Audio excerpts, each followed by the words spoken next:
Kelp grows during winter months and is harvested each spring. This species has grown in the food industry in recent years because of its nutritional values and light flavors, similar to that of kale once dried.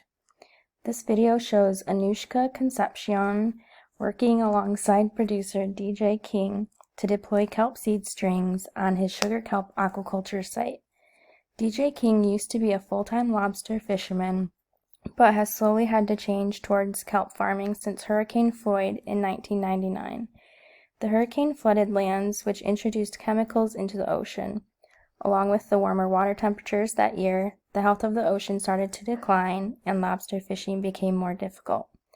In 2012, DJ King decided to move into seaweed farming. This process is extremely simple and environmentally friendly. King brings up that seaweed absorbs a large amount of nitrogen and carbon, which is necessary in fighting climate change, specifically ocean warming and ocean acidification.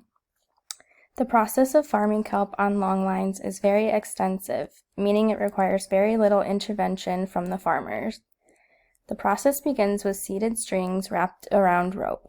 It is placed in the ocean about 7 feet deep, depending on the farmer, and left to grow using the nutrients and sunlight that is already naturally there.